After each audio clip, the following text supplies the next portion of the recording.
ഞാൻ പറയുന്നു, ഇവിടെ വിഭാഗീയത പറഞ്ഞ ആളെ കൂട്ടുന്നില്ല. ബഹുമാനപ്പെട്ട പ്രതിപക്ഷ നേതാവിനോട് പറയുന്നു, ഈ വേദിയിൽ വന്ന് CPIM-ന്റെ സെക്രട്ടറി, പാർട്ടി സെക്രട്ടറി ജാഥ നയിച്ചുകൊണ്ട്, വികസന ജാഥ എന്ന പേരിൽ ജാഥ നയിച്ചുകൊണ്ട് ഈ വേദിയിൽ വന്നിട്ട് ഇവിടെ വടകരയിൽ വന്ന് ഇതേ വേദിയിൽ പന്തലിട്ടുകൊണ്ട് പ്രസംഗിക്കുമ്പോ പറഞ്ഞത്, വൈകുന്നേരം കസേര നിരത്തി ആളുകളെ ഇരുത്തി പറഞ്ഞത് ഷാഫി പറമ്പിൽ ഒരു വർഗീയവാദിയാണ് എന്നുള്ളതാണ് പാർട്ടി സെക്രട്ടറി ഉൾപ്പെടെയുള്ള ആളുകൾ പറഞ്ഞത്. ഞാനൊരു കാര്യം ഗോവിന്ദൻ മാഷ് ഉൾപ്പെടെയുള്ള ആളുകളോട് പറയുന്നു, നിങ്ങൾ ആ ചാപ്പ കുത്താൻ കഴിഞ്ഞ 2 വർഷക്കാലമായി നടത്തുന്ന ശ്രമങ്ങൾ, ആ ശ്രമങ്ങളിൽ ഒന്നിന് ഏതാണ്ട് 2 വർഷത്തിന്റെ പഴക്കമുണ്ട്. കഴിഞ്ഞ പാർലമെന്റ് തെരഞ്ഞെടുപ്പിന്റെ മുമ്പ് പോളിംഗ് ബൂത്തിലേക്ക് പോകുന്നതിന്റെ തലേ ദിവസം നിങ്ങൾ സൃഷ്ടിച്ച ഒരു വ്യാജ സ്ക്രീൻഷോട്ട്, ആ സ്ക്രീൻഷോട്ടിന്റെ കാഫിർ സ്ക്രീൻഷോട്ടിന്റെ പേരിൽ വർഗീയതയുടെ ചാപ്പ ഞങ്ങളുടെ മേലെ ചുമത്താൻ, ഞങ്ങളുടെ മേലെ കുത്താൻ നിങ്ങൾ ആഞ്ഞു ശ്രമിച്ചു. ഞാൻ ഒരു കാര്യം ചോദിച്ചോട്ടെ, ഇപ്പോഴും കേരളം ഈ സെക്കൻഡിലും ഭരിക്കുന്നത് CPM തന്നെയല്ലേ? ആ CPM-ന്റെ സെക്രട്ടറി തന്നെയല്ലേ ഗോവിന്ദൻ മാഷ്? ആ പാർട്ടിയുടെ തീരുമാനപ്രകാരമല്ലേ കേരളത്തിന്റെ മുഖ്യമന്ത്രിയായി ശ്രീ പിണറായി വിജയൻ ഇരിക്കുന്നത്? അദ്ദേഹം തന്നെയല്ലേ കേരളത്തിന്റെ ആഭ്യന്തര വകുപ്പ് മന്ത്രിയും? ഈ വടകരയുടെ മണ്ണിൽ നിന്ന് നെഞ്ചിൽ കൈവച്ച് പറയുന്നു, ആ സ്ക്രീൻഷോട്ട് ഉണ്ടാക്കിയത് ആരാണെങ്കിലും അത് പുറത്തു കൊണ്ടുവരാൻ എന്താണ് പിണറായി വിജയൻ നയിക്കുന്ന കേരളത്തിന്റെ പോലീസിന് കഴിയാതെ പോയത് എന്ന ചോദ്യം, ആ ചോദ്യത്തിന് ഒരു ഉത്തരം ഈ ജനങ്ങളുടെ മുമ്പിൽ നിങ്ങൾക്ക് പറയാനുണ്ടോ? നിങ്ങൾ കണ്ടെത്താൻ കഴിയാതെ പോകുന്നതല്ല, കണ്ടെത്താത്തതിന്റെ കാരണം അത് ഞങ്ങളുടെ കുഞ്ഞല്ല, നിങ്ങൾ ഉണ്ടാക്കിയതാണ് എന്നുള്ളത് നിങ്ങൾക്ക് തന്നെ അറിയാവുന്നത് കൊണ്ടാണ്. അവിടെയാണ് ഈ യാത്രയും ആ യാത്രയും തമ്മിലുള്ള പ്രത്യേകത, അതിന്റെ വ്യത്യാസങ്ങൾ. അത് പ്രതിപക്ഷ നേതാവിന്റെ പ്രസംഗം കേൾക്കുമ്പോൾ നിങ്ങൾക്കറിയും 2 യാത്രയും തമ്മിലുള്ള വ്യത്യാസം എന്താണ്, 2 യാത്രയും അഡ്രസ് ചെയ്യുന്ന പ്രശ്നങ്ങൾ എന്താണ്, 2 യാത്രയും ജനങ്ങൾക്ക് കൊടുക്കുന്ന കാഴ്ചപ്പാട് എന്താണ്, 2 യാത്രയുടെ നായകരും ജനങ്ങളോട് സംവദിക്കുന്നത് എന്താണ്, ആരാണ് നാളെ കുറിച്ച് പറയുന്നത്, ആരാണ് കേരളത്തെ കുറിച്ച് പറയുന്നത്, ആരാണ് വ്യാജമായ അവകാശവാദങ്ങളിലൂടെ ഇതിനെ തെറ്റിദ്ധരിപ്പിക്കാൻ ശ്രമിക്കുന്നത്? ഞാൻ ഒരു കാര്യം പറയുന്നു, മഹാത്മാവിന്റെ പേരിലുള്ള തൊഴിലുറപ്പ് പദ്ധതി, ആ പദ്ധതിയിൽ നിന്ന് മഹാത്മാവിനെ നീക്കം ചെയ്യാൻ BJP-യുടെ ഗവൺമെന്റ് തീരുമാനിച്ചു. ഇവിടെ ഒരു പ്രചരണം നടക്കുക, ഇടതുപക്ഷം ഉണ്ടതുകൊണ്ട് മാത്രമാണ് തൊഴിലുറപ്പ് പദ്ധതി ഈ നാട്ടിൽ നടപ്പിലായതെന്ന്. 2004-ലെ തെരഞ്ഞെടുപ്പ് വി ഡി സതീശൻ നയിക്കുന്ന പുതിയുഗ യാത്ര ഇങ്ങ് മലബാറിൽ കൂടി കടന്ന് വന്ന് ഇങ്ങ് തൃശ്ശൂർ വരെ എത്തി നിൽക്കുകയാണ്. ആ തൃശ്ശൂർ വരെ എത്തി നിൽക്കുമ്പോൾ കഴിഞ്ഞ ദിവസം വടകരയിൽ ഈ ജാഥ കണ്ട് അമ്പരന്ന ആളുകളിൽ ചില ആളുകൾ പേരാമ്പ്രയിലെ ആ ജനസഞ്ചയത്തെ കണ്ട് ഞെട്ടിയ ആളുകളുടെ കൂട്ടത്തിൽ പേരാമ്പ്രയുടെ നിലവിലെ MLA ആയിട്ടുള്ള LDF-ന്റെ കൺവീനറായിട്ടുള്ള TP രാമകൃഷ്ണൻ അടക്കമുള്ള ആളുകളുണ്ട് എന്നുള്ളതാണ്. TP രാമകൃഷ്ണൻ കഴിഞ്ഞ ദിവസം കൂടി പറയുന്നത് ഞാൻ കേട്ടു, ഷാഫി പറമ്പിൽ വർഗീയവാദിയാണ്. എന്നാൽ ഇപ്പോൾ ഷാഫി ചോദിച്ച അതേ ചോദ്യം ഞാൻ ആവർത്തിച്ച് വീണ്ടും ചോദിക്കുകയാണ്. ഈ പറയുന്ന വർഗീയ ചാപ്പ കുത്താൻ ഷാഫിക്ക് മുകളിൽ നിങ്ങൾ ശ്രമം തുടങ്ങിയത് എന്ന് മുതലാ? പാലക്കാട് നിന്ന് വണ്ടി കയറി ഷാഫി പറമ്പിൽ വടകരയുടെ മണ്ണിൽ വന്നിറങ്ങിയ ദിവസം, ആദ്യത്തെ ദിവസം തന്നെ ഷാഫി വടകരക്കാർക്ക് ഒരു കാര്യം പറഞ്ഞ് വ്യക്തമാക്കി കൊടുത്തു, ആരാണ് വടകരയുടെ അമ്മ എന്നുള്ള കാര്യം. കാരണം എന്താ, അവിടെ ഒരു പ്രചരണമുണ്ടായിരുന്നു. ശൈലജ, KK ശൈലജ മത്സരിച്ചപ്പോൾ KK ശൈലജ ടീച്ചറമ്മ എന്നായിരുന്നു പ്രചരണത്തിൻ്റെ മുഖ്യ ശീർഷകം എന്ന് പറയുന്നത്. ആ വേദിയിൽ, ആ വടകരയിൽ ഷാഫി പറമ്പിൽ ഇറങ്ങിയ ആ ദിവസം ആ ടീച്ചറമ്മയെ പൊളിച്ച് കയ്യിൽ കൊടുത്തു. വടകരയിൽ ഷാഫിക്ക് വേണമെങ്കിൽ വലിയ രാഷ്ട്രീയ പ്രസംഗങ്ങൾ നടത്താമായിരുന്നു, പല കാര്യങ്ങളും പറയാമായിരുന്നു. പക്ഷേ ഷാഫി അന്ന് അവിടെ പറഞ്ഞത് ആ വടകരയുടെ മണ്ണിൽ ഒരമ്മയെക്കുറിച്ചാണ്. ഏതമ്മയെക്കുറിച്ച്? 56 വെട്ടുവെട്ടി മുഖം പോലും വികൃതമാക്കപ്പെട്ട TP ചന്ദ്രശേഖരൻ്റെ അമ്മയെക്കുറിച്ച്. ആ അമ്മയെക്കുറിച്ച് ഷാഫി വളരെ കൃത്യമായി പറഞ്ഞു. ഈ ഒരു സിറ്റുവേഷൻ വിവരിച്ചു കൊണ്ടാണ് ഷാഫി പറഞ്ഞത്. ഈ TP ചന്ദ്രശേഖരനെ വെട്ടി വീഴ്ത്തിയതിന് ശേഷം തലേന്ന് വീട്ടിൽ നിന്ന് പോയ തൻ്റെ മകനെ കാണാതെ ഇങ്ങനെ വിങ്ങലടിച്ച് നിൽക്കുന്ന ആ അമ്മ പിറ്റേ ദിവസം ആ വീടിൻ്റെ മുറ്റത്തേക്ക് കൊണ്ടുവരുന്നത് TPയുടെ ചേതനേറ്റ ശരീരത്തെയാണ്. അപ്പോൾ ആ കാഴ്ച മങ്ങി തുടങ്ങിയ അമ്മയുണ്ടായിരുന്നു എന്ന് പറഞ്ഞാൽ പലതും തിരിച്ചറിയാൻ കൈകൊണ്ട് ഇങ്ങനെ തടവി നോക്കേണ്ട, തൊട്ടു നോക്കേണ്ട അവസ്ഥ. അപ്പോൾ തൻ്റെ മകൻ അങ്ങനെ കൊണ്ടുവന്ന് കിടത്തിയപ്പോൾ ആ അമ്മ TPയുടെ മുഖത്ത് ഇങ്ങനെ കൈയൊന്ന് ഓടിക്കുന്ന ഒരു രംഗമുണ്ട്. കണ്ടു നിന്നവരുടെയും കണ്ണുകൾ നിറച്ച ചങ്ക് പൊട്ടിയ ആ രംഗം അങ്ങനെ തലോടിയിട്ട് ആ മുഖത്തൂടെ കൈ ആ അമ്മ ആ ജീവൻ 9 മാസം വയറ്റിലിങ്ങനെ കൊണ്ട് നടന്നിട്ട് ആ മകനെ നൊന്ത് പെറ്റ ആ അമ്മ ആ കൈ ഇങ്ങനെ ഓടിച്ചിട്ട് പറയുന്ന ഒരു രംഗമുണ്ട്, ഇതെൻ്റെ മകനല്ല. കാരണം എന്താ? കൈ എങ്ങനെ ഓടിക്കാനുണ്ടായ കാരണം കാഴ്ച മങ്ങിപ്പോയിരുന്നു. ആ അമ്മ പറഞ്ഞു, ഇതെൻ്റെ മകനല്ല, ഇതെൻ്റെ TP അല്ല. കാരണം എന്താ? ആ മുഖം അത്രമേൽ വികൃതമാക്കപ്പെട്ടിരുന്നു.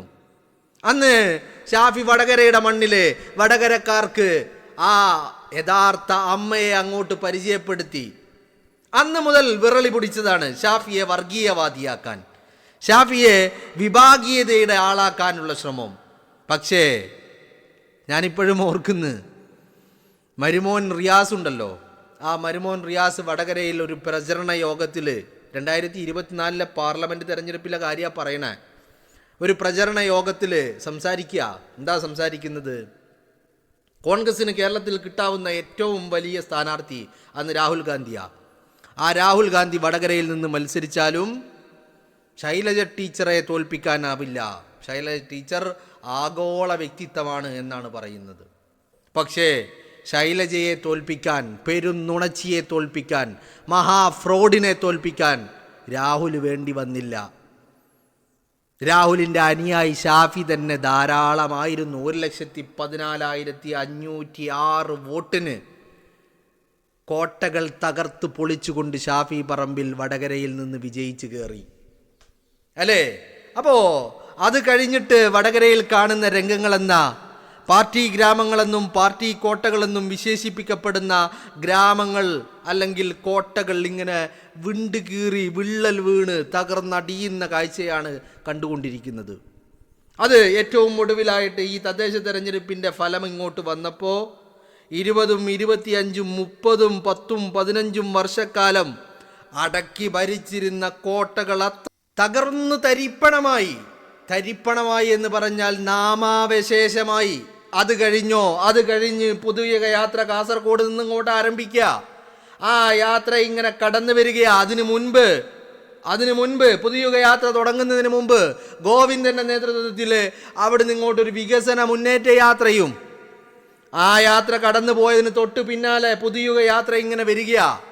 പോകുന്നിടത്തൊക്കെ ജനാരവമാണ്. 10,000 തടിച്ചുകൂടുകയാ, ജനം കാത്തിരിക്കുകയാ. ആ വേദികളിലൊക്കെ ഷാഫിയും വളരെ വലിയ സാന്നിധ്യമാവുകയാ. അപ്പോൾ ആ യാത്ര പോയി കഴിഞ്ഞപ്പോൾ TP രാമകൃഷ്ണൻ പറയാ, എന്താ പറയുന്നത്? ഷാഫി വർഗീയവാദിയാണ് എന്ന്. മനസ്സിലായില്ലേ? പിണറായി വിജയൻ മുഖ്യമന്ത്രിയായിട്ട് കേരളത്തിൻ്റെ മുഖ്യമന്ത്രി കസേരയിൽ പിണറായി വിജയൻ ഇരിക്കുന്നു. അതേ പിണറായി വിജയൻ കേരളത്തിൻ്റെ ആഭ്യന്തരമന്ത്രിയാണ്. ഒരു വ്യാജ കാഫിർ സ്ക്രീൻഷോട്ട് ഉണ്ടാക്കിയിട്ട് അതിൻ്റെ ഉത്ഭവവും അതിൻ്റെ ആളുകളെയും പിടികൂടാൻ 2 വർഷക്കാലം കഴിഞ്ഞിട്ടും സാധിച്ചിട്ടില്ല എന്നല്ല ഞാൻ പറഞ്ഞത്, പിടികൂടിയിട്ടില്ല. എന്താ കാരണം? അതുണ്ടാക്കിയത് KK ലതിക, ഇവരുടെ നേതാവ്. ആ KK ലതികയുടെ വീട്ടിലുള്ള ആ KK ലതികയുടെ മക്കള് ആയിരുന്നു ഇതിൻ്റെയൊക്കെ പിന്നണി പ്രവർത്തകർ. അപ്പോൾ അത് ബോധ്യപ്പെട്ടപ്പോൾ ആ അന്വേഷണം അവിടെ അവസാനിപ്പിച്ചു. എന്നിട്ടും ഷാഫിയെ വർഗീയവാദിയാക്കുവാനുള്ള ശ്രമം.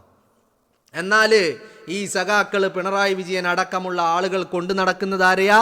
വെള്ളാപ്പള്ളി നടേശൻ എന്ന് പറയുന്ന കേരളം കണ്ട ഏറ്റവും വലിയ വർഗീയവാദിയെ.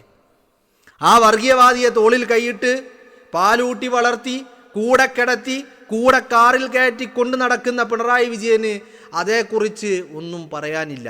എന്നാൽ ഇതേ വെള്ളാപ്പള്ളിയെക്കുറിച്ച് പിണറായി വിജയൻ മുമ്പ് പറഞ്ഞിട്ടുണ്ട്. അന്ന് പറഞ്ഞതെന്താ? കേരളത്തിൻ്റെ പ്രവീൺ തൊഗാഡിയാണ് ഈ വെള്ളാപ്പള്ളി നടേശനെന്ന്. ആ വെള്ളാപ്പള്ളി നടേശനെ കൂടെ കൊണ്ട് നടക്കുക. അന്ന് പ്രവീൺ തൊഗാഡിയായിരുന്നു വെള്ളാപ്പള്ളി നടേശൻ. ഇന്ന് ഉറ്റ സുഹൃത്താണ് ആ വർഗീയവാദി. എന്നാൽ അവിടെ മറ്റൊരു കാര്യം കൂടിയുണ്ട്. എന്താണ്?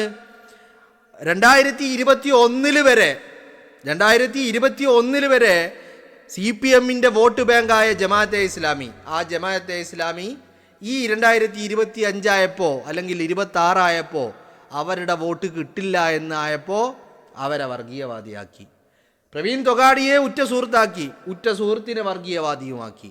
ഇതാണ് ഈ പറയുന്ന നാട്ടിൽ വർഗീയതയുടെ വിഷവിത്തുകൾ പാകുവാനുള്ള ശ്രമങ്ങൾ നടത്തുന്നത് ഈ മാർക്സിസ്റ്റ് പാർട്ടി എന്ന് പറയുന്ന അതപ്പതിച്ച നശിച്ച് നാറാണ കല്ലെടുത്ത പാർട്ടിയാണ് ഇപ്പോൾ അത് നടത്തിക്കൊണ്ടിരിക്കുന്നത്.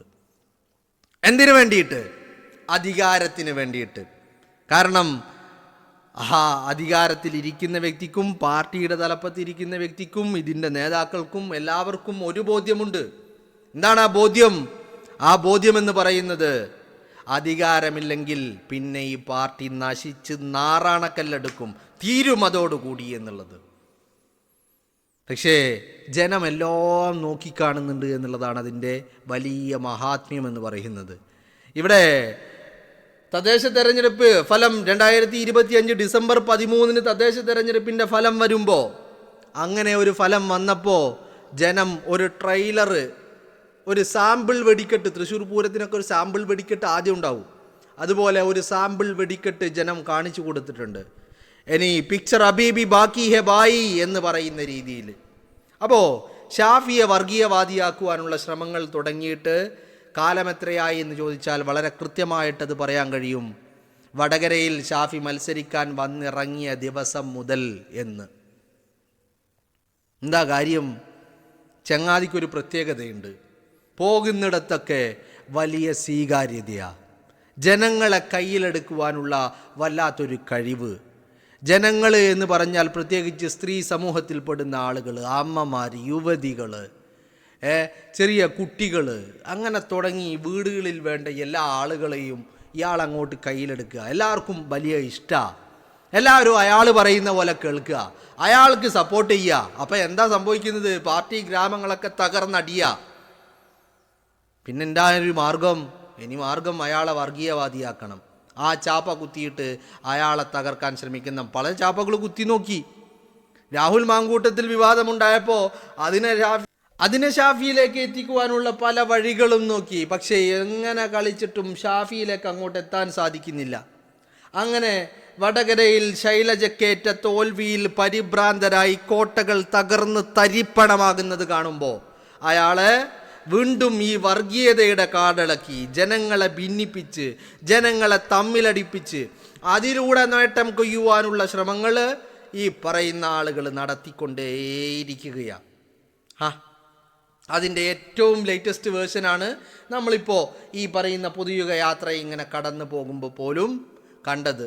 കാരണം എന്താ? TP രാമകൃഷ്ണനെ പോലെയുള്ള ആളുകൾ, പേരാമ്പ്രയിലെ MLA ആയ വ്യക്തിക്ക് ആ പേരാമ്പ്രയിൽ കണ്ട പുതിയുഗ യാത്രയൊക്കെ വലിയ ഭയപ്പെടുത്തുന്നതായിരുന്നു, ഉറക്കം കെടുത്തുന്നതായിരുന്നു അവിടെ കൂടിയ ജനം. ആ ജനം അങ്ങനെ എല്ലാം ഉറക്കം കെടുത്തിക്കൊണ്ടിരിക്കുമ്പോൾ ആ ജനത്തെ നയിക്കുന്ന വ്യക്തിയെ വർഗീയവാദിയാക്കുവാനുള്ള ഈ ശ്രമങ്ങൾക്കൊക്കെ മറുപടി ജനം വൈകാതെ നൽകുമെന്നുള്ളതാണ്.